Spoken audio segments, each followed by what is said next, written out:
Why, hi there, I'm Ron Jeckett, and District on Deck's DoDCast postgame show is a happy recap tonight as the Washington Nationals have swept the Atlanta Braves, all three in Hotlanta or Smyrna or wherever it is, tonight by the score of 3-2. The big blast, of course, by Ryan Zimmerman, which put the Nationals ahead for good.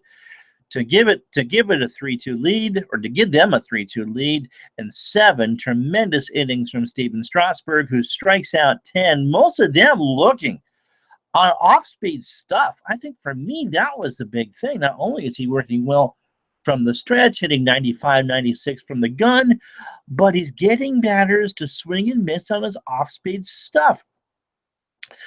And so a big eighth inning from the pen. Ali Perez got Freddie Freeman to fly out. Coda Glover got his 2 batters. Sean Kelly retired the first 2, then put 2 on, but got out of it. Oh, no, yeah. Michael A. Taylor in center field tonight saved an inside the park home run from Brandon Phillips. So lots to talk about. If you'd like to, say something in the live chat here or on Twitter at District on Deck, and we'll take a look at the totals. You know it's a good night when you get 4 hits and you win. 3 runs on 4 hits for Washington, no errors. Atlanta, 2 runs on 7 hits, no errors. Strasburg picks up the win, his second of the year. He's 2-0.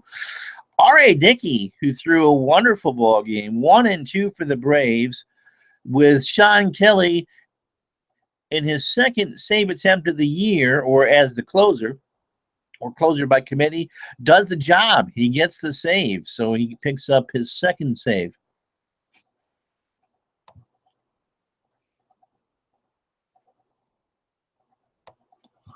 The pitching line, Strasburg, 7 innings, 6 hits. Didn't seem like he gave up that many hits. 2 runs, both earned. Walked 2 and struck out 10. The ERA dips to 2.89, 103 pitches, and 76 of them were strikes. Ali Perez with the hold, 1/3 of an inning. Coda Glover with his 4th hold, 2/3 of an inning and a strikeout. He threw 6 pitches and had 4 strikes. And Kelly, after getting the first 2 outs, 1 inning, 1 hit, 1 walk, and 1 strikeout, in 21 pitches, he threw 13 strikes. My guess is that Glover will be the closer tomorrow against the Mets if that's what the Nats need. It took us 2 hours and 41 minutes to play in front of, there weren't 27,500 people there. Dickey, 7 innings, 3 hits, 3 runs, all earned. He walked 2 and struck out 3, gave up the home run. Tonight, the Nats were 0 for 3 with runners in scoring position, and they stranded 4. They had, it was the Ryan Zimmerman show. He had the double off of Dickey, his 6th, and his 5th home run of the year in the 6th off of Dickey that gave him the lead. Now it's 220 home runs in his career, 3rd in franchise history. He passed on Gary Carter, or tied with Gary Carter tonight. So Zimmerman's line, 2 for 4, 2 runs, 2 RBI, is now hitting 389 in his OPS 1.209. That is awesome. No other National League Eastern games are final. The Orioles did beat the Reds 2-1. Phillies lead the Mets 6-4 in the bottom of the 9th. Yoenis Cespedes had some cramps. He running the bases, so he was pulled, but he should play tomorrow night. Noah Syndergaard pitching for the Mets. He has not walked anybody, I don't think, this year. Miami is off, so that's the division.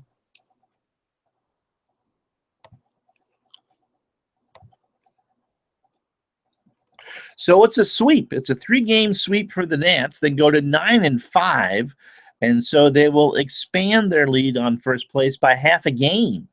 And of course, that big series with the Mets coming up this weekend, Citi Field. Ricky Keeley will be here with you tomorrow night, and Sunday night we'll have a guest Sunday night after the game from, I believe it's our friends over from Rising Apple again. Tomorrow, I get the chance to talk with ESPN's Buster Olney. If you're watching this, what would you like me to ask him? Leave a message in on Twitter at District on Deck for what you think I should ask Buster Olney, and that article will be up Saturday for a preview, because remember, ESPN has the Sunday night game. Let me see, what impressed me the most tonight? I would think that Ryan Zimmerman is just so locked in. He's just hitting everything thrown his way. The fact that Strasburg retired Freddie Freeman all 3 times he faced him, considering that Freddie Freeman has pretty much owned baseball this year, or owned the Nationals.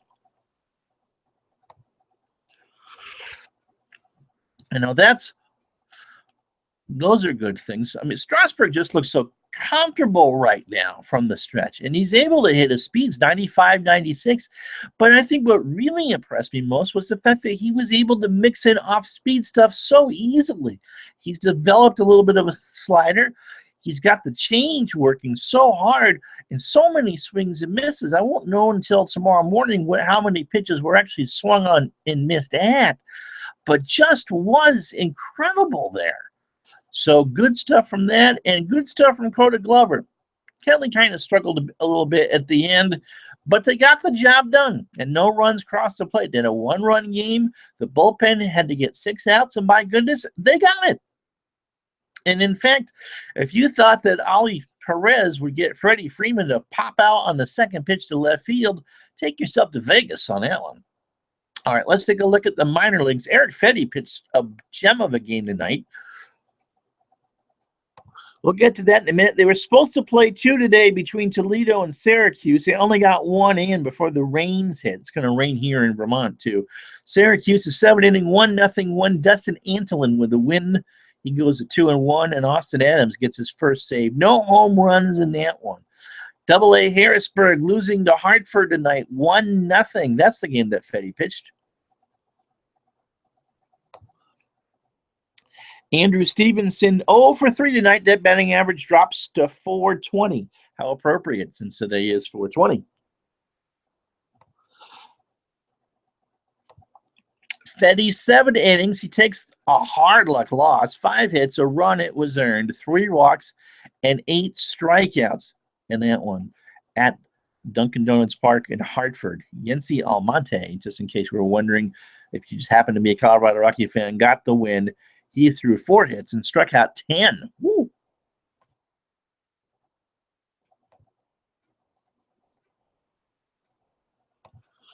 Potomac down Lynchburg 8-2.